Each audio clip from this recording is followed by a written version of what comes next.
Queridos amigos, muito boa noite para todos. Prazer estarmos aqui mais uma vez, mais uma noite, mais uma oportunidade de... Vai, Paulo? Mais uma oportunidade aí de estudo ali para a gente, né? Hoje temos a nossa querida amiga ali, Raquel, já aqui pronta para nos falar, né? Sobre um tema tranquilo, né? Então, vai ser muito bom para todos nós aqui, né? Então, vamos, para a gente se preparar ali para o nosso estudo, né? Vamos abrir ao acaso o livro Fonte Viva, Psicografia de Chico Xavier, pelo Espírito de Emmanuel, e vamos nos preparar para a nossa oração. É a página de número 40, ante o objetivo.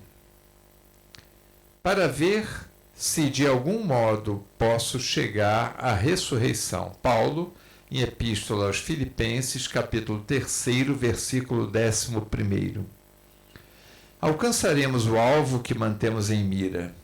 O avarento sonha com tesouros amoedados e chega ao cofre forte. O malfeitor comumente ocupa largo tempo planificando a ação perturbadora e comete o delito. O político hábil anseia por autoridade e atinge alto posto no domínio terrestre. A mulher desprevenida que concentra as ideias no desperdício das emoções penetra o campo das aventuras inquietantes. E cada meta que nos propomos tem o preço respectivo. O usurário, para amealhar o dinheiro, quase sempre perde a paz. O delinquente, para efetuar a falta que delineia, avilta o nome. O oportunista, para conseguir o lugar de mando, muitas vezes desfigura o caráter. A mulher desajuizada, para alcançar fantasiosos prazeres, abdica habitualmente o direito de ser feliz. Se impostos tão pesados são exigidos na terra, aos que perseguem resultados puramente inferiores, que tributos pagará o espírito que candidata à glória na vida terrestre? Que se candidata à glória na vida terrestre. O Mestre na cruz é a resposta para todos os que procuram a sublimidade da ressurreição. Contemplando esse alvo, soube Paulo buscá-lo através de incompreensões, açoites, aflições e pedradas, servindo constantemente em nome do Senhor. Se desejas, por tua vez, chegar ao mesmo destino, centraliza as aspirações no objetivo santificante e segue, com valoroso esforço, na conquista do eterno prêmio. Queridos amigos, vamos elevar os nossos corações, os nossos pensamentos ao alto. Jesus abençoado, aqui estamos mais uma vez, meditando nos objetivos de nossa vida,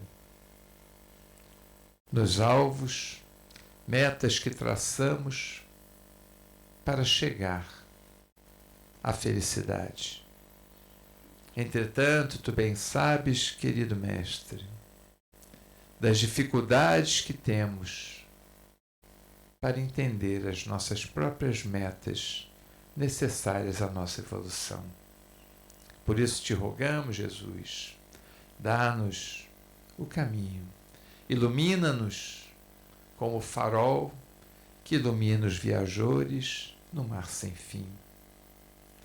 Guia-nos como a bússola daqueles outros, todos nós perdidos nas florestas da vida. Senhor Jesus, dá-nos força na caminhada, para que possamos antever, não o obstáculo diante de nós, mas a travessia, para chegarmos finalmente ao porto seguro, e o porto seguro é Tu. Obrigado, Senhor Jesus, abençoa-nos nessa noite, dá-nos a oportunidade de estudar e refletir. Coloca tuas bocas na nossa querida amiga, nas suas frases, nas bocas de nossa querida amiga Raquel, para que ela possa ser a tua intérprete e nós termos os ouvidos de ouvir. Fica conosco, Senhor Jesus, agora e sempre, que assim seja. Amigos, Raquel. Não precisa apresentar você, né, Raquel? A Raquel que tem que me apresentar quando ela vem aqui, então fico tranquilo. Raquel, por favor.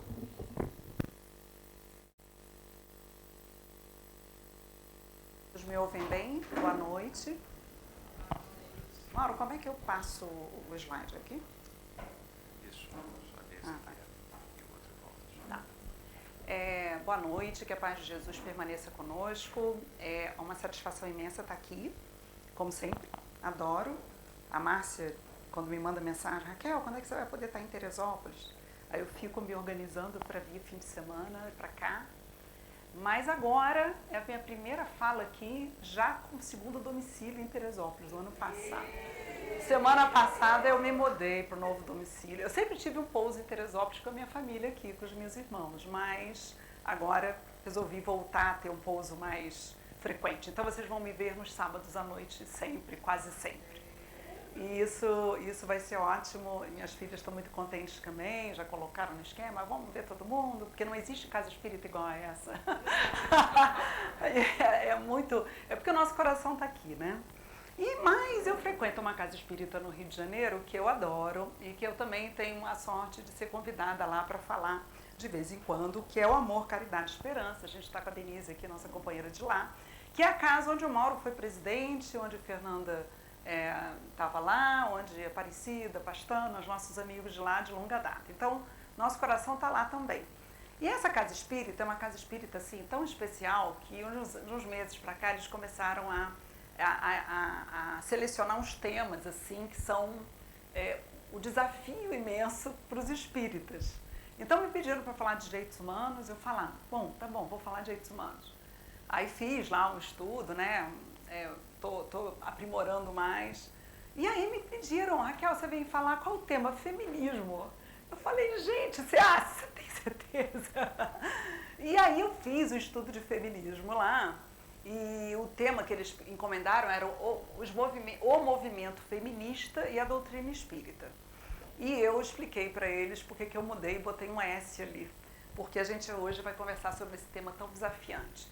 E por que é um desafio, gente? Porque a relação entre mulheres e homens, historicamente, ela é uma relação tão conflituosa e somos nós nesse conflito. Então, é um tema que vai suscitar em cada um de nós algum tipo de afetação. Existem temas que você ouve e fala assim, interessante, gostei, entendi, mas não me afeta. Esse tema afeta todo mundo. E isso é muito cuidadoso, porque na hora que tem uma afetação no sentido, digamos, psicanalítico, né? Quando os psicólogos falam sobre isso, você sente alguma coisa. Ou você sente mal, não gostei, não concordo, tá errado. Ou você acha, ou você concorda, mas o fato é que você sente alguma coisa e pode ser que você se sinta, não concordo. Então, o que foi legal do desafio que o SEACE nos fez? Porque ele pediu o mesmo tema para 3 pessoas. Eu ouvi a palestra da Tânia Wilson, Tânia falou sobre isso, eu ouvi a palestra da Cristiana, mas a primeira foi a minha. A Tânia Wilson e a Cristiana estavam na plateia, e eu sabia que elas iam falar, né? E para falar hoje para vocês, eu ouvi as palestras delas e vi como é que são falas muito diferentes ao mesmo tempo transitando nesse lugar. Então eu queria só adverti-los de que sim, é um tema, é um desafio. E por que é bonita a doutrina espírita? Porque a doutrina espírita não se nega a nenhum desafio. Não existe nenhum assunto que a gente não possa conversar numa casa espírita, nenhum assunto. A gente pode falar de todos os assuntos, mas a gente deve sempre tomar cuidado porque assuntos são delicados, mas essa delicadeza nessa casa espírita, como no SEACE, eu ouso dizer que são casas espíritas maduras, que estudam a doutrina espírita muito, e é possível sim tratarmos desse tema aqui. Então vamos ao meu desafio, espero que eu não erre muito, e vocês me perdoem se eu errar, mas vamos lá. A gente dividiu, sobre esse diálogo possível, a gente dividiu a nossa fala em 4 partes. Primeiro vamos falar de Jesus e as mulheres, como é que era, né? Depois vamos falar da história do feminismo. O feminismo ele tem uma história, não sei se alguém aqui já teve a oportunidade de estudar, e a gente vai falar um pouquinho dessa história, das ondas, ele tem ondas do feminismo. Depois nós vamos falar da codificação espírita e o feminismo. A gente vai falar da Revista Espírita, em que Kardec tem um texto, As Mulheres Têm Alma. A Revista Espírita de 1866, Kardec pergunta, as mulheres têm alma? E é claro, as mulheres têm alma e Kardec defende isso. Mas imaginem que em 1866 ainda havia dúvidas, porque para o nosso codificador colocar isso na Revista Espírita, porque havia dúvidas se as mulheres tinham alma mesmo, era necessário escrever isso. E o Livro dos Espíritos, as Leis do Progresso e a Lei de Igualdade, são duas leis em que a gente tem referência nesse tema. E, terminando, a gente vai conversar da Joana de Ângeles sobre esse livro, Encontro com a Paz e a Saúde, em que no capítulo 4 desse livro, a Joana trata do tema feminismo, machismo e todos esses problemas que nós temos hoje, né, na atualidade. Então vamos lá. Quem sabe dizer que cena é essa? Uma das cenas mais importantes do Evangelho e um dos diálogos mais ricos do Evangelho é Jesus e a Samaritana. Eu não vou me estender no diálogo, porque vale a pena uma palestra inteira só sobre esse diálogo, então a gente não vai falar sobre ele aqui muito, mas a gente quer dizer o seguinte, em linhas gerais, Jesus era um homem e era judeu. Essa mulher era uma mulher samaritana. Então ela tinha duas causas de exclusão sobre ela. Primeiro, ser mulher, que já era uma dificuldade naquela época, né? Com certeza naquela época elas não tinham alma, né? Há 2000 anos atrás. E ela era samaritana, que era um grupo de pessoas, né? Um povo considerado inferior. E justamente Jesus vai conversar com essa mulher, pede água, e a mulher fala da água, e vocês vão ficar na curiosidade, quem não conhece vai lá ler no Evangelho, que é lindo. E Jesus diz para ela pela primeira vez, Jesus diz que ele é o Messias esperado pelo povo judeu. Olha que interessante. Jesus diz pela primeira vez que é o Messias para uma mulher samaritana. Então, olha como Jesus colocava as mulheres. Mas a gente tem outros casos no Evangelho. Jesus e as mulheres é um assunto belíssimo, né? A gente já teve a oportunidade de estudar isso no nosso evento aqui em agosto, setembro, né? Momentos com Jesus, algumas vezes ao curso desses 30 e tantos anos. E as mulheres na época de Jesus, elas eram consideradas impuras. A mulher, no período menstrual, ela é considerada impura, ninguém poderia tocar. Tinha toda uma história, né, uma coisa complicada lá próprio dos judeus. Quem conhece, até hoje é assim, aí está a Andréia com a experiência dela nos falando. E a postura de Jesus com as mulheres sempre foi de inclusão, de promoção dessas mulheres, de tirá-las daquele lugar de subalternidade, aquele lugar de opressão, sempre valorizando-as há 2000 anos atrás. Ele fez questão de fazer isso várias vezes. A gente traz aqui algumas cenas. Jesus e a Samaritana, que nós falamos, Marta e Maria, quando ele fala que Maria tinha direito de estudar, né? Marta chama, Maria, Jesus, fala com a Maria para vir me ajudar. E aí Jesus fala, Marta, Marta, né? Maria escolheu a melhor parte, deixa a Maria aqui com a gente, né? O direito de a mulher estudar, prestar atenção, ele era um mestre, ele estava ensinando, era importante que ela ficasse ali, né? Mas também Marta, um espírito muito maduro, também tinha com Jesus uma relação muito forte, tem uma relação, uma cena importante quando Lázaro morre, entre aspas, e Jesus volta e a Marta encontra Jesus, vai ao encontro de Jesus no meio do caminho. Lázaro já tinha morrido há 4 dias, depois do 3º dia não podia mais chegar perto, porque era impureza, né? E Marta fala, Jesus, se tu estivesses aqui, meu irmão não teria morrido, né? E fala para Jesus dessa condição dele de ser o Messias. E Maria chora, e Jesus chora quando Maria chora. É uma coisa muito importante, quer dizer, são cenas do Evangelho que envolvem mulheres importantes. Maria de Nazaré, sem dúvida, mãe de Jesus, o momento do Gólgota, uma pessoa que acompanhou a vida dele o tempo todo, o cuidado dele com a mãe no momento da crucificação, pedindo que João cuidasse da Maria. Maria de Magdala, obsidiada, havia vários espíritos com ela, Jesus afasta esses espíritos no processo de obsessão. Então, uma mulher que era uma mulher que vivia numa cidade que era um centro comercial, vivia dos favores dos homens, segundo se interpreta do Evangelho, Então ela tinha também vários motivos de exclusão, como a samaritana tinha motivos de exclusão, ela também tinha, porque ela era uma mulher que não tinha marido, uma mulher que vivia dos favores dos homens, num grande centro comercial, uma mulher que tinha sido obsidiada, e a gente sabe o que é a saúde mental, como até hoje a saúde mental estigmatiza a pessoa, né? Imagina naquela época, uma ex-obsidiada, mulher, e Jesus apareceu para ela depois da crucificação, na ressurreição, né? E ela foi lá o tempo todo, uma das seguidoras mais fiéis, leais a Jesus. Jesus é mulher adúltera, quando vão apedrejar a mulher, ele fala, para, atira a primeira pedra que tiver sem pecado, ele começa a escrever no chão, e aí os mais velhos vão entregando a pedra e vão saindo, quando vê não sobra ninguém, ele conversa com ela, quer dizer, falando, vamos combinar que é uma cena fantástica quando a gente fala do julgamento feito naquele sistema patriarcal dos judeus, condenando aquela mulher. Ninguém falava do adúltero, né? Ninguém falava do coautor do crime, mas todo mundo querendo apedrejar a mulher.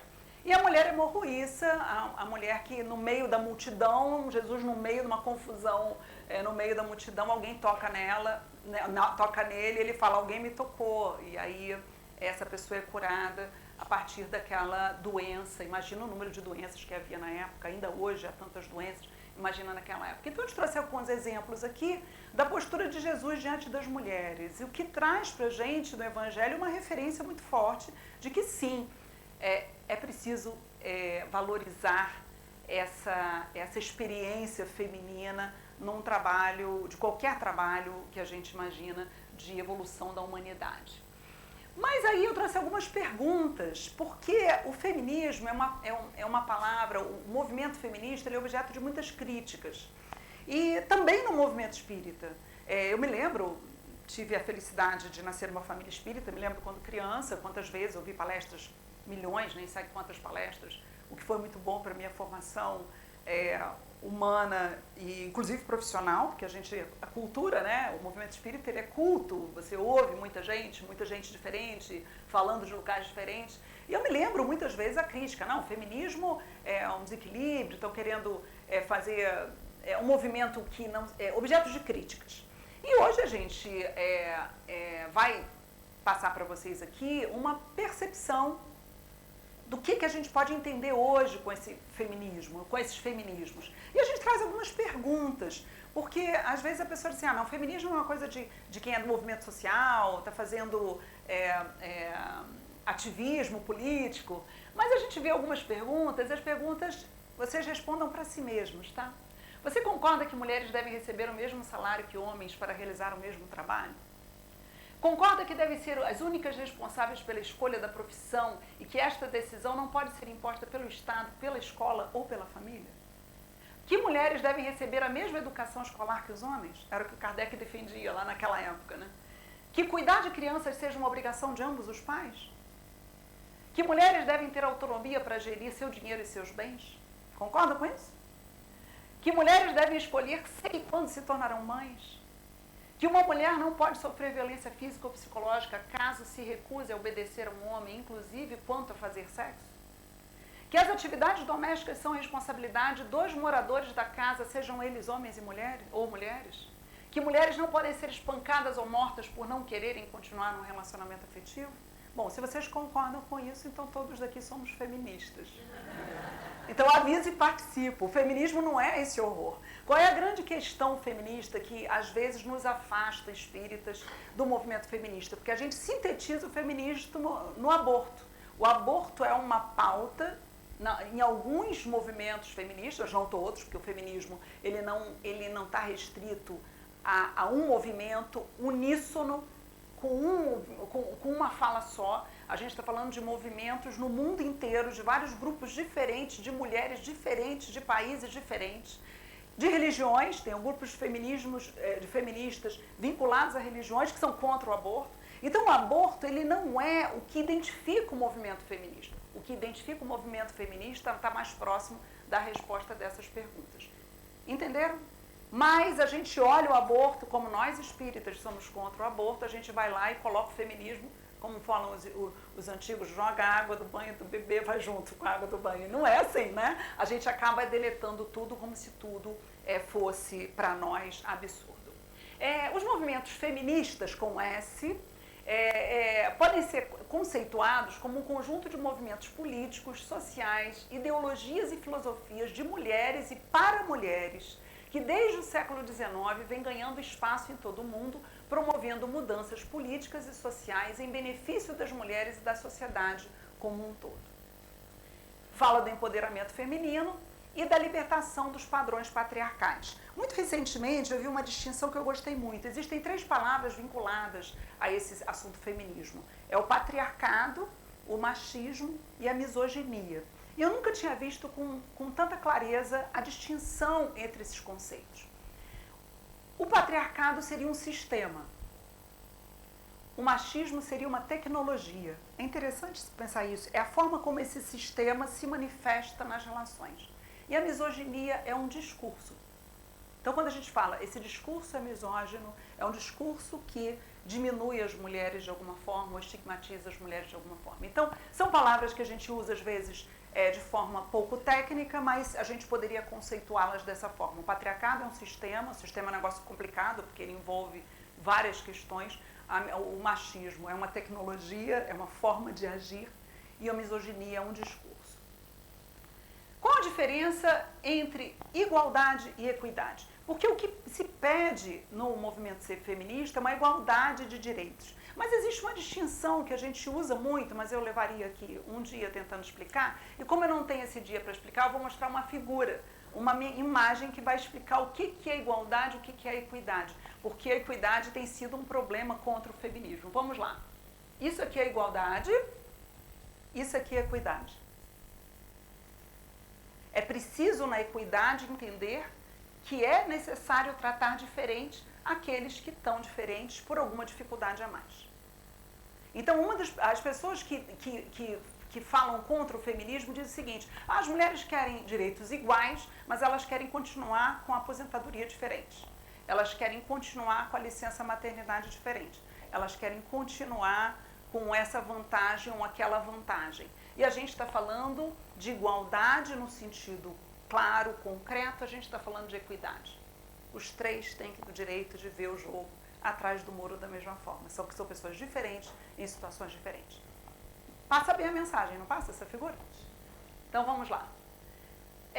A nomeação do movimento feminista, ela aconteceu depois de Kardec, mas a gente sabe que nomear é muito importante.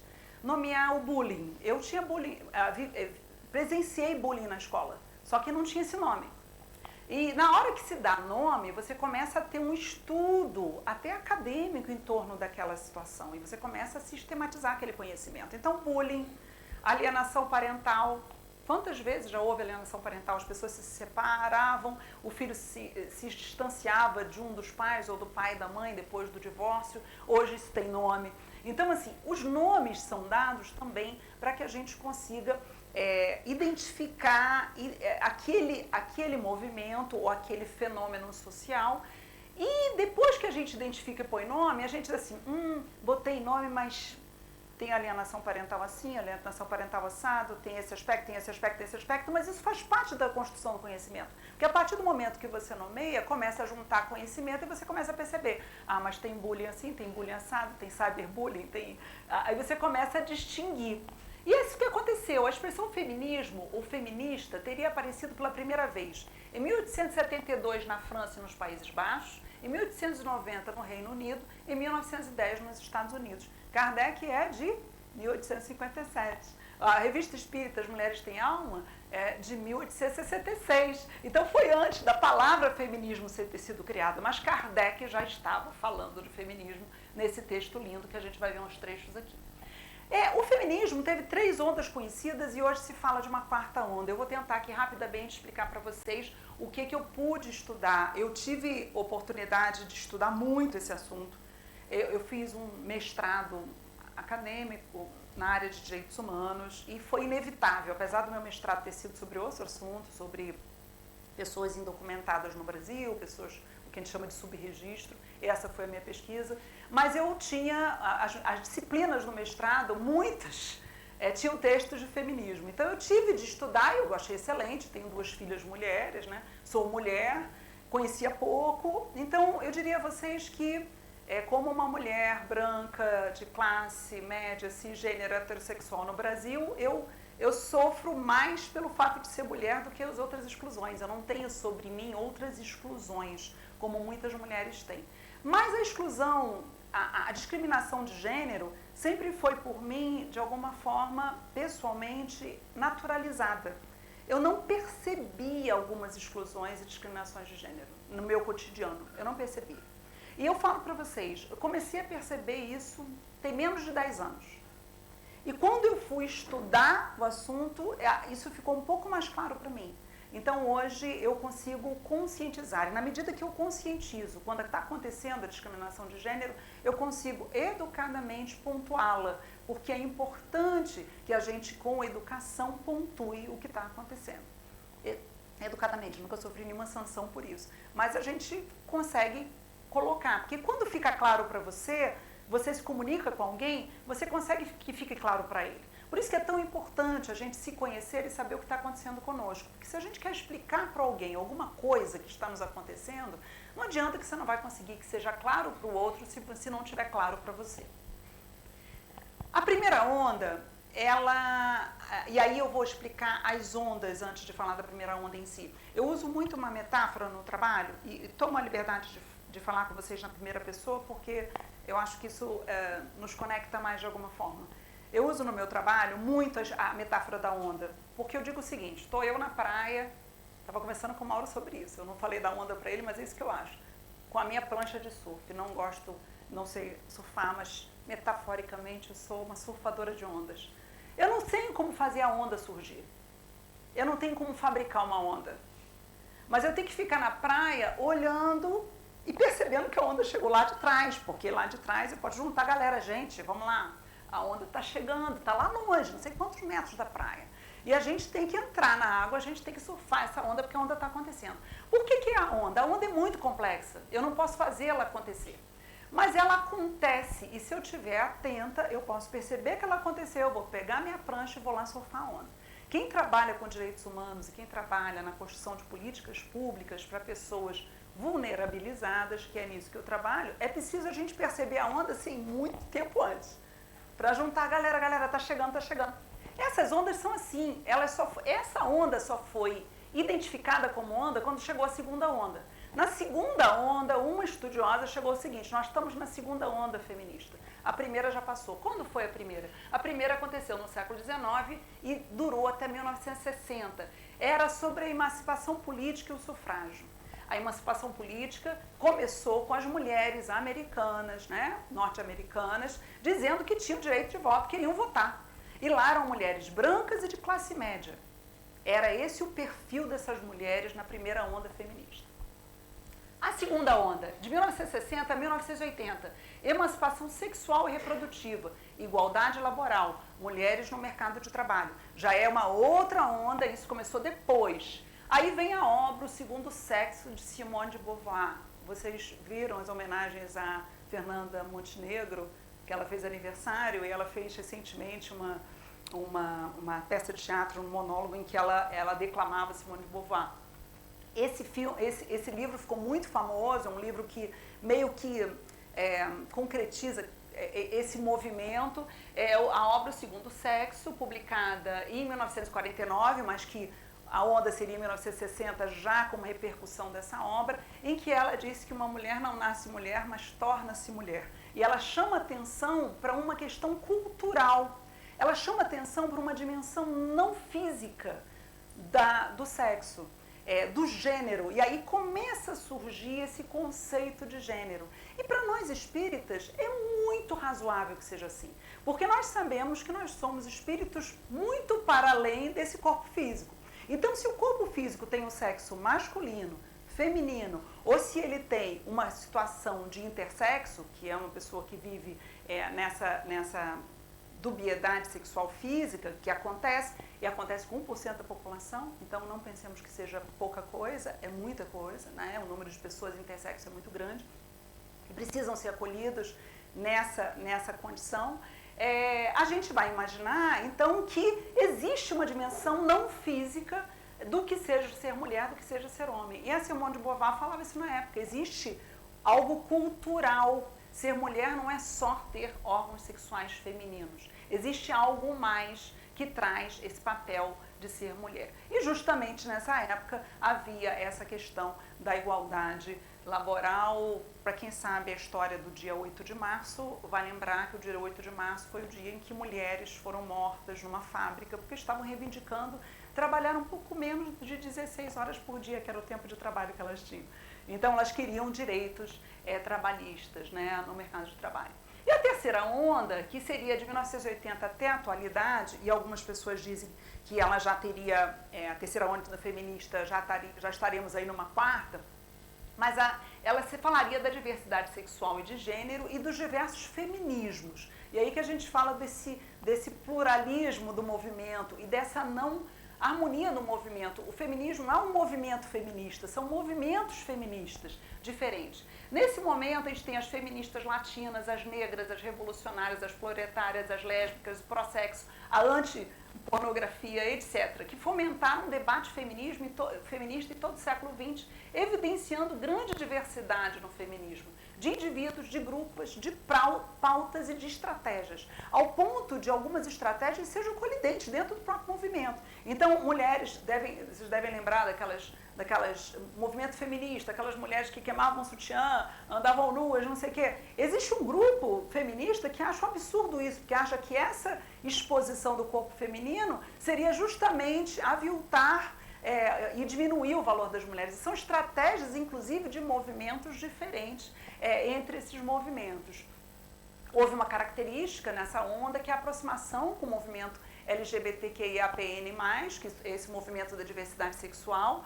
A partir do momento que veio o conceito de gênero, isso começou a ser trabalhado para o acolhimento desses grupos e os grupos se aproximaram de alguma forma. Existem até estudiosos que dizem que, na realidade, foi essencial essa aproximação entre o movimento da diversidade sexual, com todos esses grupos, cada letrinha dessa, gente, para quem não conhece, é um grupo diferente da diversidade sexual, e os movimentos feministas.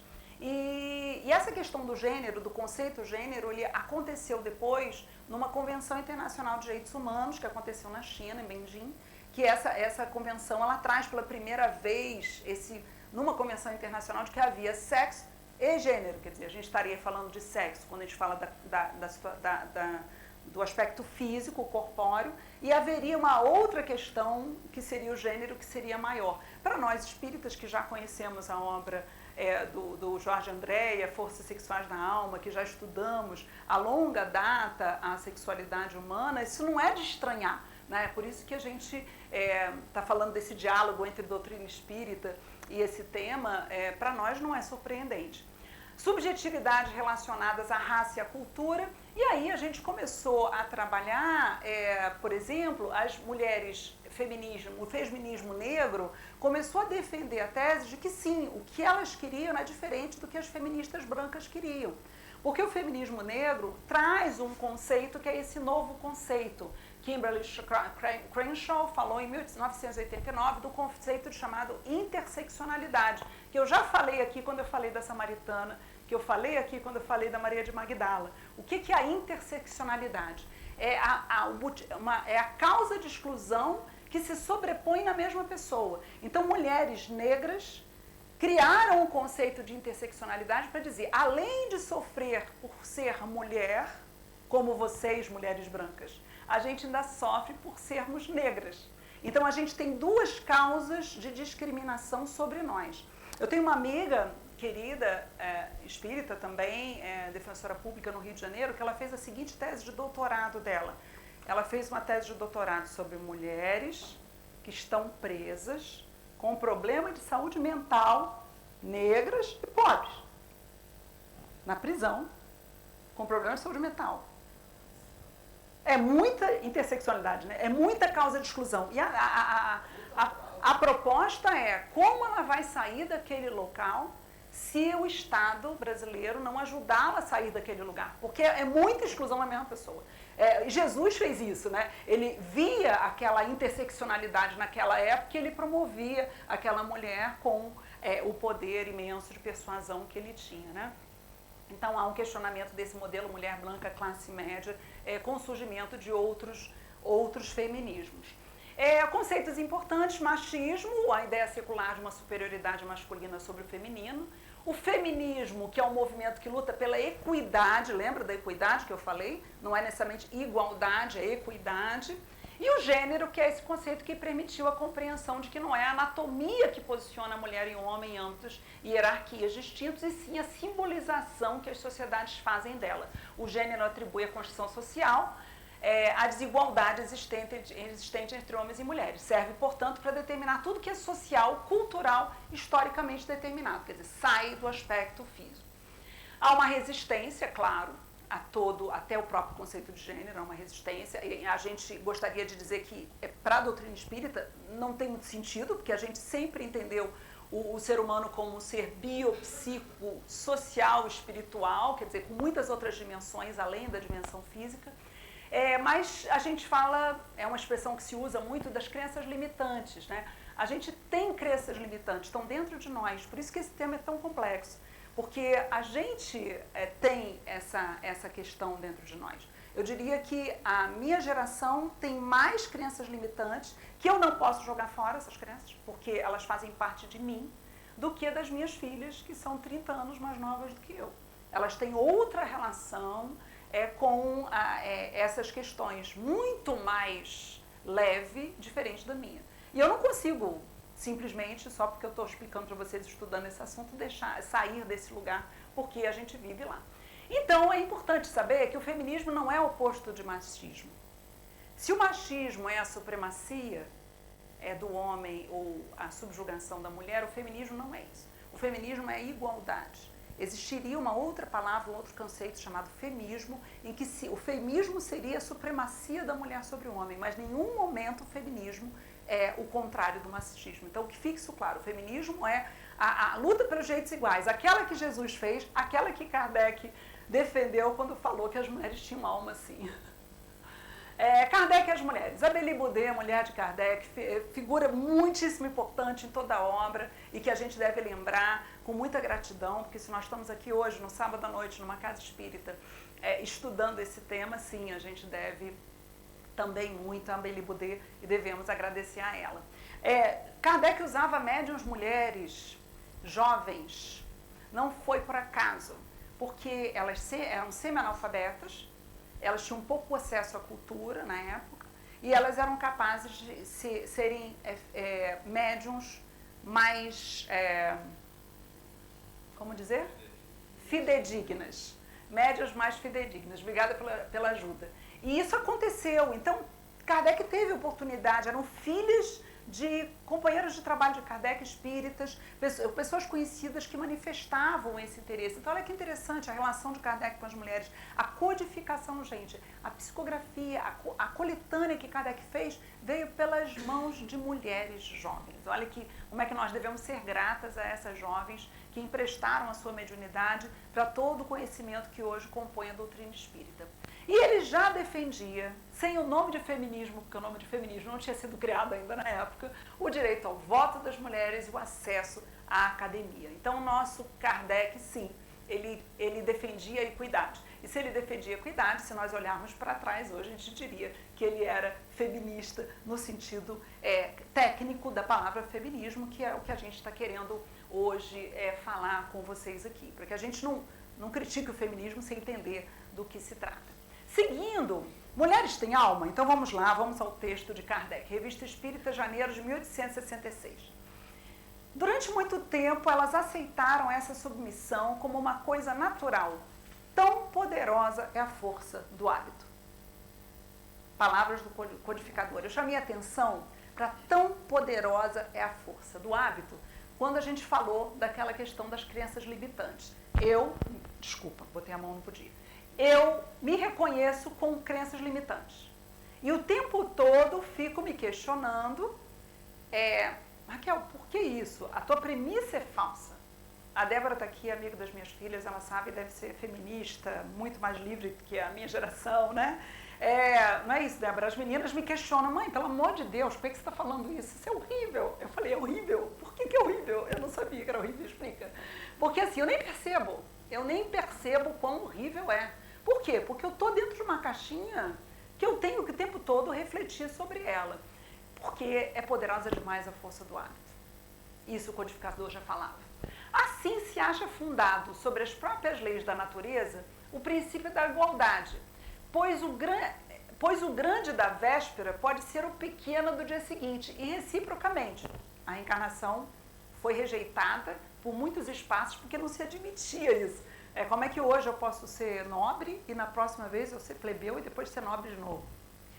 Desse princípio decorre da fraternidade, visto que em nossas relações sociais reencontramos antigos conhecimentos e no infeliz que nos estende a mão pode encontrar-se um parente, um amigo. Quer dizer, hoje nascemos homens numa estrutura patriarcal.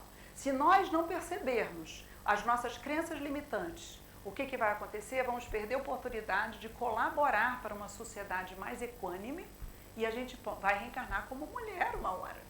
E vai sofrer as consequências daquela omissão que nós sofremos, porque, inclusive, na Organização das Nações Unidas, existe o movimento pró-mulheres, né, na ONU, e existe uma campanha, uma das linhas de trabalho, que é o He for She. Homens podem ser também feministas, e é necessário que os homens trabalhem nesse feminismo também. E aí, ainda no texto As Mulheres Têm Alma, de Kardec, não existe, pois, diferença entre o homem e a mulher, fala do nosso codificador, senão no organismo material, que se aniquila com a morte do corpo. Mas quanto ao espírito, à alma, ao ser essencial, imperecível, ela não existe, porque não há duas espécies de almas. Kardec falando antes do feminismo, mas feminista. Com a doutrina espírita, a igualdade da mulher não é mais uma simples teoria especulativa. Já não é uma concessão da força à fraqueza, mas um direito fundado nas próprias leis da natureza. Dando a conhecer essas leis, o Espiritismo abre a era da emancipação legal da mulher, como abre a da igualdade e da fraternidade. Tem alguma dúvida, gente, com o que o nosso codificador falou? Numa época em que a mulher era completamente subalternizada e não tinha acesso à academia? Então, assim, não dá para a gente entender porque esse tema ainda é um tema tão delicado no movimento espírita, quando nós espíritas devemos, vamos lá, né? Nós somos espíritas, vamos estudar o que está lá escrito. E aí a gente vê fundado nas próprias leis da natureza, a equidade, a igualdade, a equidade, o progresso, isso faz parte das leis da natureza. E o que o Espiritismo fez foi nos trazer uma percepção dessas leis. Notícias ruins. Em 2023, o Brasil alcançou um recorde de feminicídios. Morreram no ano passado, no Brasil, 1.467 mulheres, quase 1.500, eu acho que o número é esse. Morreram porque eram mulheres e foram mortas pelos seus parceiros afetivos. 1.567 mulheres no Brasil. No ano passado, sofreram violência sexual mais de 80 mil mulheres no Brasil. O que é notificado, você falou bem, o que é notificado. A gente acredita que haja subnotificação. Com certeza na Amazônia tem subnotificação. Fiquei lá 2 semanas, há uns anos atrás, e lá não tem delegacia, não tem juiz, não tem... Eu fiquei numa cidade de 30 mil habitantes durante 2 semanas e não havia estrutura de sistema de justiça. Se uma mulher ali vítima, não haveria uma reação assim, pelo menos com relação às violências sexuais. Então, assim, é um tema que devemos falar? As frases do codificador precisam ser relembradas? Sim, porque a gente não está falando de uma hipótese, de uma coisa muito longe de nós. Não, a gente está falando do nosso país. E o nosso país, ele é uma construção e cada tijolinho é um cidadão que coloca. Qual tijolinho que nós estamos fazendo? Como estamos educando nossas crianças? Estamos reforçando estereótipos de gênero? Estamos reforçando discriminação de gênero? Existe uma coisa em direitos humanos que eu acho muito interessante, que eles falam letramento. letramento é como se fosse uma alfabetização. Será que nós estamos alfabetizados nessa questão, nesse assunto? E a alfabetização para um adulto é um movimento que o adulto tem que fazer. Será que a gente tem esse letramento de gênero? A gente está compreendendo o que isso significa para não repetir coisas erradas?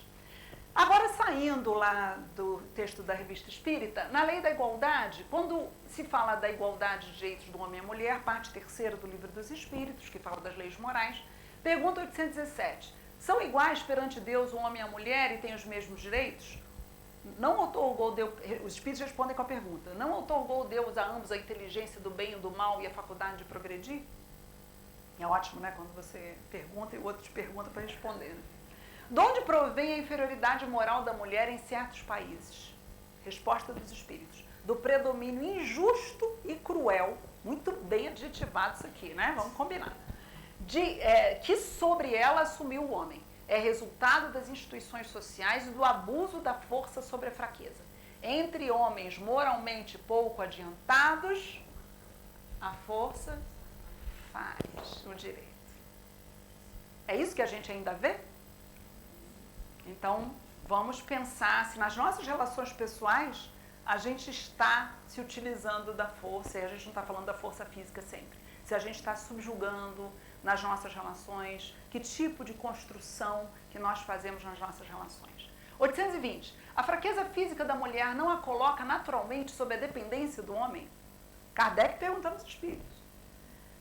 Resposta, Deus a uns deu a força para protegerem o fraco e não para escravizarem. E aí o comentário de Kardec. Deus apropriou a organização de cada ser as funções que lhe cumpre desempenhar. Tendo dado à mulher menor força física, deu-lhe ao mesmo tempo maior sensibilidade em relação com a delicadeza das funções maternais e com a fraqueza dos seres confiados a seus cuidados. 1857. Mulheres não trabalhavam fora. Ele está falando daquele momento e a gente não pode jogar isso fora, não, porque ele está falando também de hoje. Ainda existe uma distinção entre homens e mulheres que nós sabemos que com a evolução da alma, cada um de nós vamos desenvolver, vai ser o último slide, esses dois lados como espíritos imortais que somos. E a tendência na evolução da humanidade é que essas distinções fiquem cada vez menos claras. Que bom, hoje a gente vê pais pegando os bebês na escola, levando para a creche, pegando na creche. Os próprios divórcios estão obrigando que os homens exerçam funções com seus filhos pequenos que antes não faziam. Isso tudo já é também alguma coisa interessante de se observar. As funções que a mulher é destinada pela natureza terão importância tão grande quanto as deferidas ao homem? Ah, será que é tão importante? E os espíritos respondem, sim, maior até. É ela quem lhe dá as primeiras noções da vida. E as noções da vida podem ser dadas dentro do útero ainda. E bebês nascem nos úteros das pessoas que têm útero. E aí vamos consertar, porque nem todas as pessoas que têm útero são necessariamente mulheres, mas pessoas que têm útero têm essa função de gestar esse bebê. E a mente dessa mãe, as preces que ela faz, se ela está em lugares calmos, os espaços que ela elege para ela estar, as vibrações do ambiente que ela escolhe estar, isso tudo influencia desde o início esse espírito. 822. Sendo iguais perante a lei de Deus, devem os homens ser iguais também perante as leis humanas? O primeiro princípio de justiça é este: não façais aos outros o que não quererias que vos fizessem. 822a. Essa é a pergunta que é o caos. Mas eu acho ela maravilhosa se a gente interpretar direito. É o caos. Porque essa pergunta, dependendo de quem vai ler, vai ver um troço ali que não está escrito. E eu vou explicar para vocês por quê.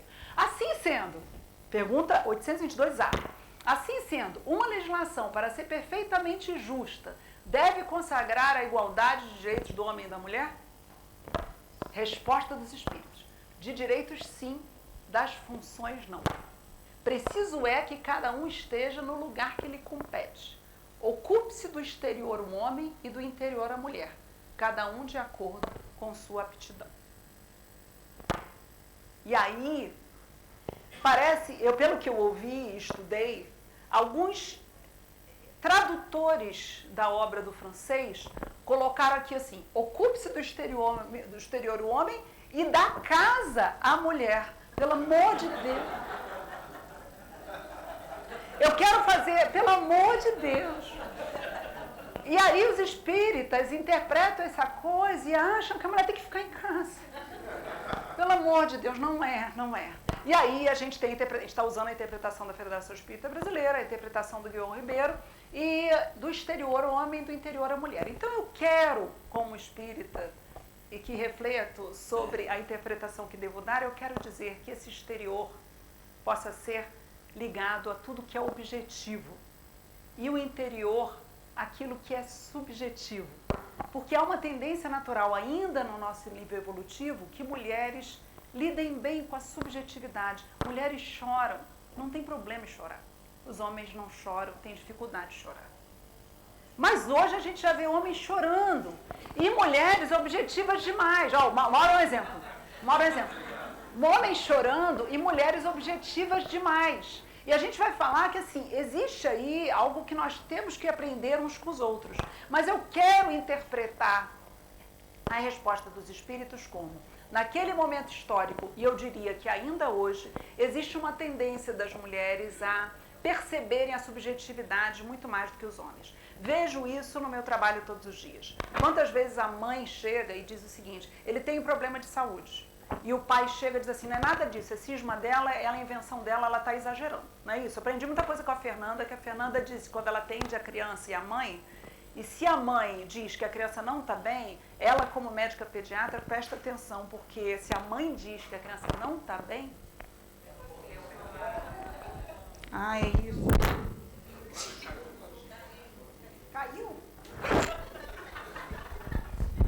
Mexi tanto assim, mexi. Consegui. Tá bem. Obrigada. Obrigada por me avisar. Mas quando a Fernanda me ensinou isso, quando a mãe chega e diz que não está bem, ela procura como pediatra, porque mãe tem um sentido. Minhas filhas não comigo, mãe, não fica falando isso que só a mãe tem um sentido. Eu não estou falando que só a mãe tem um sentido. Estou dizendo que se a mãe diz, é melhor prestar atenção. Que bom que os pais já estão começando a desenvolver esse sentido, que na época de Kardec não havia. Então, a única forma que eu tenho para interpretar isso seria essa.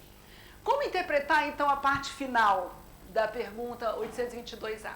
As funções diferentes, provas diferentes, programações reencarnatórias diferentes. Somos seres individuais com necessidades diferentes. Exterior para o homem, questões objetivas, não restrito aos cuidados das questões de fora. E interior à mulher, subjetividade, não restrita aos cuidados da casa, é claro, de acordo com sua aptidão. E aí a gente vai ver, no final os espíritos falam, de acordo com sua aptidão, pode ser que seja o contrário. E aí vamos, a lei humana, para ser equitativa, diz a codificação, deve consagrar a igualdade de direitos do homem e da mulher. Todo privilégio a um ou ao outro concedido é contrário à justiça. A emancipação da mulher acompanha o progresso da civilização. A emancipação da mulher acompanha o progresso da civilização. Quando a gente faz a interpretação de um código é um conjunto de leis principiológicas, a gente tem que fazer uma interpretação sistêmica.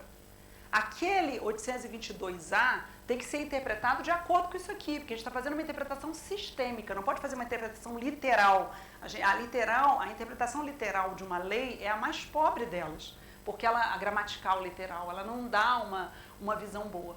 Sua escravização marcha de par com a barbaria, eu acho que é assim que se fala. Os sexos, além disso, só existem na organização física, visto que os espíritos podem encarnar num e noutro, sob esse aspecto, nenhuma diferença há entre eles. Devem, por conseguinte, gozar dos mesmos direitos. E aí a Joana de Ângeles, nesse livrinho, traz algumas informações. Mas para quem não conhece a Joana de Ângeles, ela reencarnou, segundo a informação do Divaldo Franco, e que o movimento espírita tem como correta, e lidamos com isso, tem 3 experiências.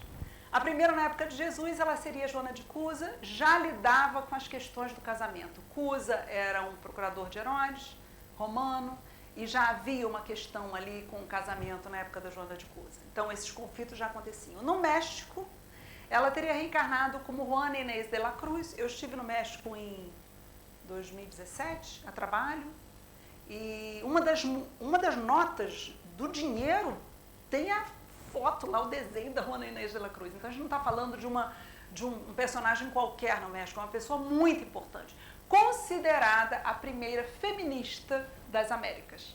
porque ela viveu em 1600 e pouco, e ela já falava da emancipação feminina, da igualdade de direitos, numa época que não se cogitava. Ela se tornou freira porque ela não queria se casar, porque se casando ela não poderia estudar, e no convento ela poderia estudar. Então, esse espírito seria o espírito cuja psicografia pelo Divaldo nos manda essas mensagens. E no Brasil, ela reencarnou como Joana Angélica, freira na Bahia, que na época das revoluções do Segundo Reinado acabou sendo morta lá pela baioneta, mas salvou as noviças que estavam lá dentro dos soldados, porque deu tempo delas fugirem. E a Joana fala o seguinte: os homens, pelo mau hábito, ó o hábito aí, ó que a gente falou, de considerar a sua suposta superioridade, sempre delegaram à mulher o provimento moral da família, a sustentação emocional do lar e dos filhos, ficando ao largo das responsabilidades dessa natureza. Muitas vezes, igualmente, fecundou a mulher e abandonou-a, empurrando-a para a prostituição e o desespero, olvidando-se totalmente da família. O Estado do Rio de Janeiro tem um índice de subregistro paterno superior à média nacional. Aqui no Rio de Janeiro, 14 mil crianças por ano são registradas só em nome da mãe, aproximadamente. 14, 15 mil crianças por ano. O índice é maior do que o nacional. Tem uma média nacional de subregistro paterno. Então, nós temos um problema aqui. Precisamos falar sobre isso. Concorda? Masculinidade tóxica, uma expressão muito interessante que começou a ser falada recentemente. Da mesma forma que as mulheres sofrem com a discriminação... Está virando aqui de novo. Da mesma forma que as mulheres sofrem com a discriminação, também os homens sofrem com o patriarcado. Os homens se sentem na obrigação de serem os provedores. Quando eles não são provedores, eles se deprimem, porque saem daquele papel social, não refletem muitas vezes sobre o papel social, e existem hoje grupos de masculinidade tóxica para conversar com homens sobre o que é ser homem neste mundo de tantas transformações. Aí vem a Joana. A decantada e ilusória superioridade acabou ocultando conflitos complexos, descarregou na fragilidade feminina a brutalidade e a covardia moral para logo tombar-lhe nos braços, buscando apoio e consolo nos desastres emocionais de que se tornavam servos. E aí o número de suicídios de homens é muito maior que de mulheres, então é importante que a gente tenha na abordagem do espírita do feminismo a compreensão de que o patriarcado também vitimiza os homens. Então, ele é um sistema extremamente injusto que acaba causando problemas para todos, né? O feminismo, então, a Joana fala de que houve um exagero, ainda há um exagero em alguns movimentos, que são exageros das vítimas. Vítimas, não se pode pedir das vítimas, a gente deve ser compreensivo, que elas sejam racionais, organizadas. Então, há um exagero, né? Então, aí, a represa das emoções começou a romper-se e personagens atormentadas, utilizando-se da oportunidade, passaram a comandar um novo movimento, sem dar-se conta da intolerância e do ressentimento mal contido, pessoal e secular, porque aquele espírito que está ali naquele movimento pode ser uma mulher que muitas encarnações passou por discriminações e violências.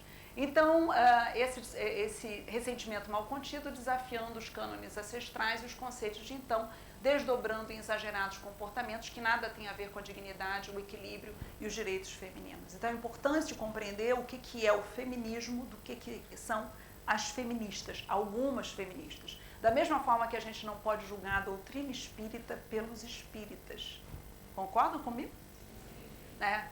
Porque a gente não tem como, nós somos só pessoas falíveis. Então, o feminismo, a bandeira é boa, da igualdade, da equidade, mas se há exageros num lugar ou outro, vamos ser compreensivos, porque geralmente esses exageros, segundo a Joana, vêm dessas mulheres traumatizadas. Então, o que significa ser mulher e homem, o que significa ser feminino e ser masculino?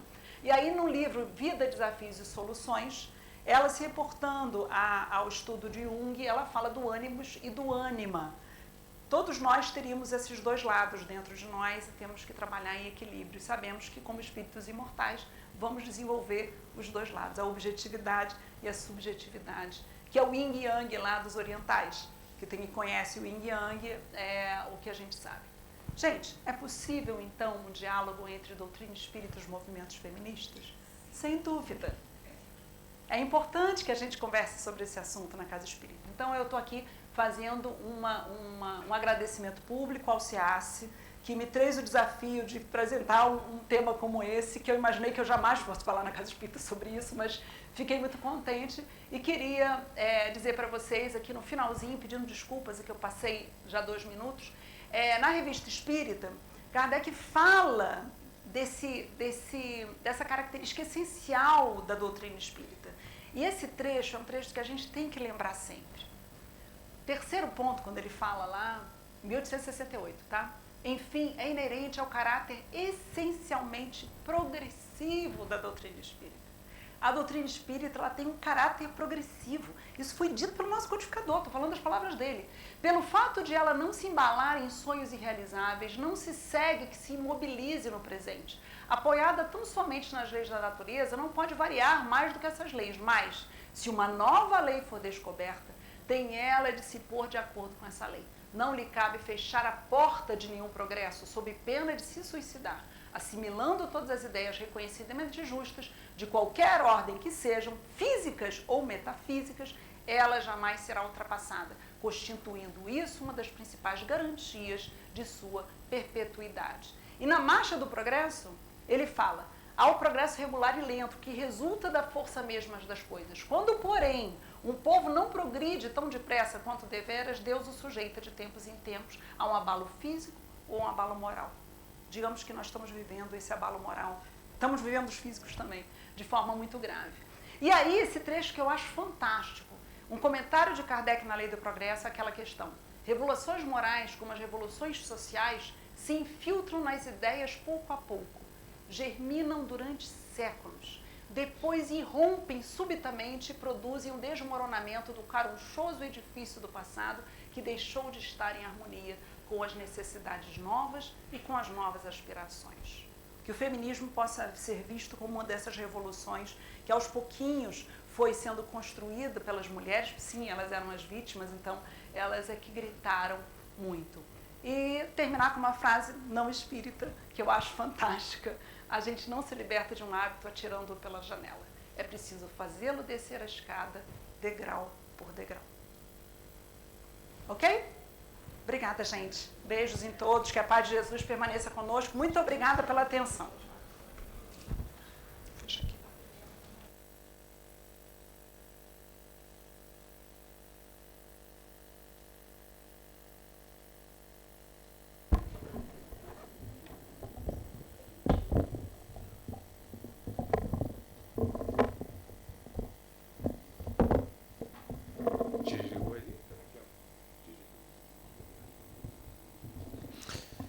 Aqui, amigos, vamos nós então, mais uma vez aí, agraciados pelas reflexões da Raquel, né, que a Raquel trouxe, que eu estava rindo aí à toa, porque a Raquel, ela olha e fala assim, esse daqui é um conceito fantástico, aí daqui a pouco o outro lá, esse também, não tem um, deu para perceber, deu para perceber.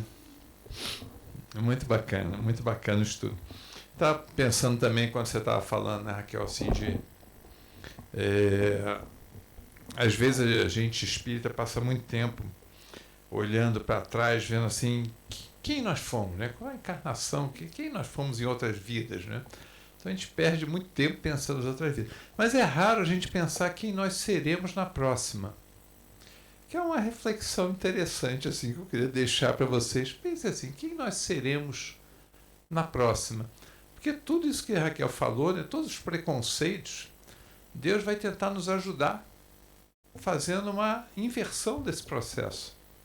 Então, quando a gente quer saber quem a gente vai saber na próxima, primeiro começa a inquirir, escrutar o que nós trazemos de preconceitos. Porque provavelmente nós vamos encarnar para poder vivenciar essa situação e aprender, que essa é a lei de Deus, todos nós vamos aprender. E a forma boa de aprender é exatamente essa inversão. Uma vez eu vi um estudo do Jorge Elahad, né, falando sobre nós espíritas, né, e ele falava assim numa palestra que essa é a nossa última encarnação no Brasil. Aí eu achei estranho, eu adoro o Brasil, não quero sair do Brasil de jeito nenhum. E ele falava que seria porque nós precisamos difundir essas ideias em outros lugares do mundo. E a melhor forma de difundir essas ideias em outros lugares do mundo é encarnar. Então, vamos encarnar lá fora.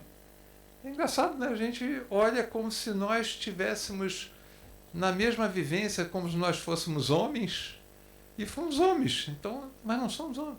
A gente olha para a guerra lá entre os judeus e os libaneses agora, né? Que a gente olha assim como se o judeu é judeu, o libanês é libanês. Não é verdade. Não é verdade. Eles alternam. E alternam exatamente por bondade divina, para poder, ao se colocar... Jorge Elahad também fala muito isso, sobre essa questão dos muçulmanos e dos judeus.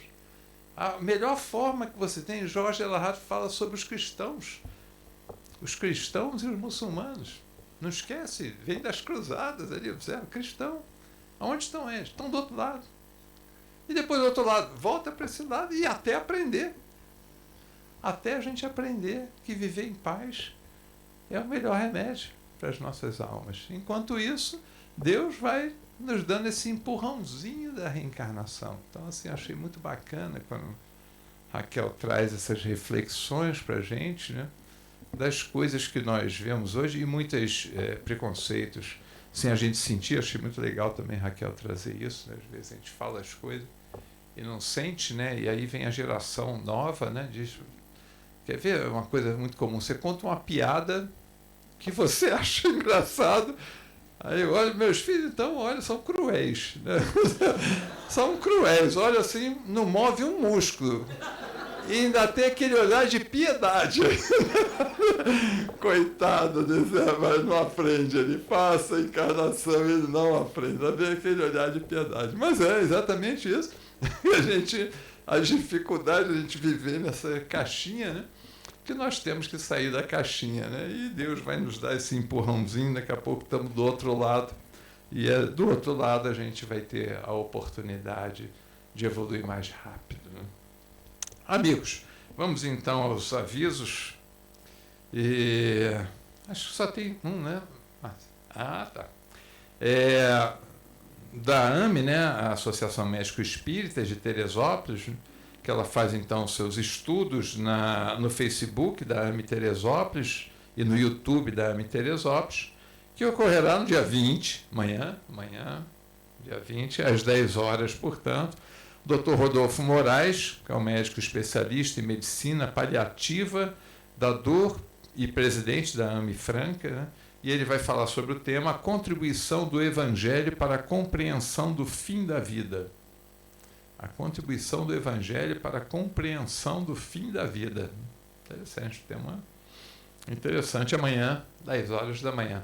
É ao vivo, é transmitido ali pelo Facebook da AME, mas fica também no YouTube, a gente pode acessar depois. Tema bastante interessante aí do Dr. Rodolfo Moraes. Ok. Alguém nos visita hoje eu lembrei rápido. Alguém nos visita hoje pela primeira vez? Pois não, como vai? Tudo bem? Como é seu nome? Isabel. Como vai, Isabel? Tudo bem? Seja muito bem-vinda. E espero que tenha gostado aí do estudo e querendo também informações sobre a casa, será sempre um prazer ajudá-la. Tá bom? Bem-vinda, Isabel. Mas alguém não, né? Ok, amigos, vamos então fazer a nossa prece de encerramento para a gente poder passar aí para os nossos trabalhos de passe. Aqueles que desejarem tomar passe, por favor, aguardem que chamaremos. Leonardo, por favor, pode vir fazendo nossa prece final? Ajustar o microfone.